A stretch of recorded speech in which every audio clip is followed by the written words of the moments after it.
Welcome to చిన్నారి cooking channel. ఈ రోజు మీకు చేపల పులుసు చేస్తున్నానండి. అది నా స్టైల్లో కాదు, మా అత్తయ్య గారి స్టైల్లో చేస్తున్నాను.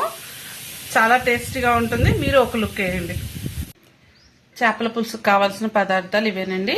చేపలు ఇవి ఒక 2 కేజీల చేప అండి. శుభ్రంగా కడిగి బాగు చేసుకున్న తర్వాత ఉప్పు కారం పసుపు వేసుకొని ఓ అరగంట పక్కన పెట్టుకున్నాను ముక్కలు. దానికి ఒక పెద్ద సైజు ఉల్లిపాయ పెద్దది తీసుకున్నానండి ఒకటి. అలాగే ఒక 100 గ్రాముల చింతపండు ఒక అరగంట ముందు నుంచి నీళ్ళల్లో నానేసుకున్నాను దీని పులుసు తీసుకోవడానికి. అండ్ చేపల పులుసులోకి మసాలా ఇవేనండి.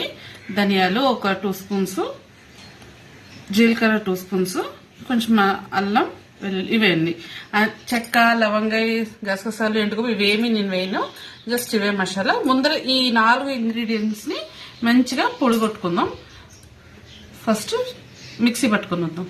తీసుకొని ఈ ధనియాలు జీలకర్ర వెల్లుల్లిపాయలు అన్ని మిక్సీ జార్లో వేసేసుకోవాలి. అల్లం ముక్కలు కూడా వేసుకొని దీన్ని మిక్సీ ఆడించుకొద్దాము. ఒకవేళ ఇది అవ్వలేదు అనుకోండి, తిరగకపోయినా కాస్త నీళ్లు పోసినా పేస్ట్ లాగానే చేసుకోవాలి, బట్ మెత్తగా రుబ్బుకొని వద్దాం. మన ప్రొసీజర్ స్టార్ట్ చేద్దాం. చేపల పులుసుకి ఇలాంటిది పెద్దది వెడల్పుగా ఉన్న దాకా కావాలి అండి. దీన్ని తీసుకోవాలి ముందర. ఏంటి చేపల పులుసు స్టార్ట్ చేద్దామని పొయ్యి లేకుండా ఇలాగే ఒట్టిగా డాకబెడుతున్నాను అనుకుంటున్నారా? ప్రొసీజర్ అంతా ఇక్కడే ఉంటుందండి. పొయ్యి మీద జస్ట్ ఒక 10 మినిట్స్ ఉడుకుతుంది మన చేప. ఇది మా అత్తయ్య గారి స్టైల్లో చేపల పులుసు అండి. మా అత్తయ్య ఎలా చేస్తారో మీకు నేను ఈరోజు అలాగే చూపిస్తున్నా. సో అత్తమ్మ స్టైల్లో చేపల పులుసు స్టార్ట్ చేద్దాం. ముందుగా డాకలో సన్నగా కట్ చేసుకున్న ఉల్లిపాయలన్నీ వేసేసుకోవాలండి. అలాగే ధనియాలు జీలకర్ర అల్లం వెల్లుల్లి వేసి ముద్దుంది కదా, అది కూడా వేసేసుకోవాలి. అండ్ ఉప్పు కారం పెట్టించిన మన చేప ముక్కలు ఇవి కూడా అన్ని వేసేసుకోవాలి. చూసారు కదా, అన్ని వేసాక చేత్తో ఒక్కసారి తప్పదండి, చేపల పులుసు చేయి పెట్టాల్సిందే. అప్పుడే మనకి ముక్కకు ప్రతిదీ ఈవెన్ గా కలుస్తుంది. సో అన్ని చక్కగా మొత్తం ముక్కలన్నిటికీ ఉల్లిపాయ ముక్కలు మసాలా పట్టేలాగా చేసుకోవాలి. ఇందులో సరిపడా ఉప్పు వేసుకోవాలండి. రాళ్ళు ఉప్పు అయితేనే బాగుంటుంది చేపల పులుసులో. మనం ఆల్రెడీ ముక్కలకు ఉప్పు పట్టించాం కాబట్టి కాస్త ఉప్పు చూసుకొని వేసుకోవాలి. ఉప్పు, కూరకు సరిపడా పసుపు, అలాగే కూరకు సరిపడా కారం, ఇవన్నీ కూడా వేసి మళ్ళీ ఒకసారి బాగా మొత్తం కలుపుకుందాం. ఉప్పు కారం అన్ని మంచిగా పట్టించేసాకండి. ఇప్పుడే నూనె వేసేసుకోవాలి. శనగ నూనె వేస్తున్నానండి. చేపల పులుసుకి నూనె ఎక్కువగానే పడుతుంది. నేను ఈ గరిటెతో 6 గరిటెలు వేస్తున్నాను.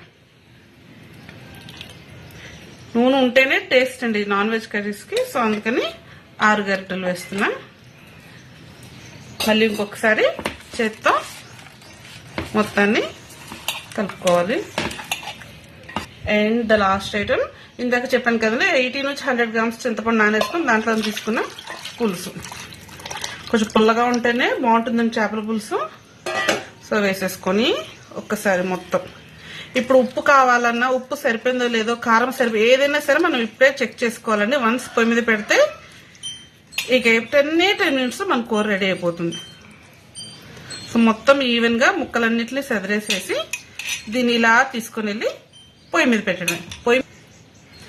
పొయ్యి మీద జస్ట్ 10 మినిట్స్ లో 5 మినిట్స్ హై మీద, ఇంకొక 10 మినిట్స్ లో మీద పెడితే 15 మినిట్స్ లో మన చేపల పులుసు రెడీ అయిపోతుంది.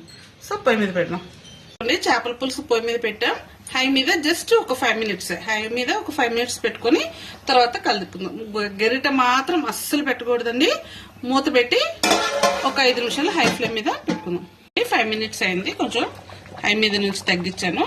ఒక్కసారి కూరని ఇలా గరిట మాత్రం పెట్టకండి, ఇలా మొత్తం ప్రతి ముక్క కదిలేలాగా ఇలా అని మళ్ళీ పొయ్యి మీద పెట్టి మీడియం మీద ఇంకొక 5 నిమిషాలు కూరని మగ్గనిద్దాం. మీడియం మంట మీద కూడా ఒక 5 నిమిషాలు అయిపోయింది. ఈ టైంలో మనం కట్ చేసుకున్న 4 పచ్చిమిరపకాయలు, అలాగే 2 కరివేపాకు రెమ్మలు వేసుకున్న టేస్ట్ బాగుంటుంది. మళ్ళీ ఒక్కసారి కూరని కదుపుదాము.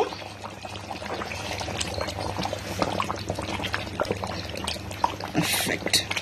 ఇంకొక 5 మినిట్స్ స్లోలో, మొత్తం 15 మినిట్స్ అండి. హై మంట మీద 5 మినిట్స్, మీడియం మంట మీద 5 మినిట్స్, అండ్ లాస్ట్ బాగా తగ్గించేసి సిమ్ లో పెట్టి ఇంకో 5 మినిట్స్ కూరని ఉడకనిద్దాం. చూడండి, చక్కగా మన చేపల పులుసు దగ్గర పడిపోయింది. దింపేసుకునే ముందు చక్కగా సన్నగా కట్ చేసుకున్న కొత్తిమీర వేసుకుని కొత్తిమీర ఒక్క 2 సెకండ్స్లో మనకు అది రెడీ అయిపోయింది. దించేసుకుందాం. మన చేపల పులుసు రెడీ అయిపోయిందండి. ముక్క చిదురవ్వకుండా మంచిగా చక్కగా గట్టిగా ముక్క చిదురవ్వదండి ఎంత వేసుకున్నా. సో మా అత్తమ్మ స్టైల్లో చేపల పులుసు రెడీ. మీకు కనుక నచ్చితే నా వీడియోని లైక్ చేయండి, నా ఛానల్ని సబ్స్క్రైబ్ చేసుకోండి.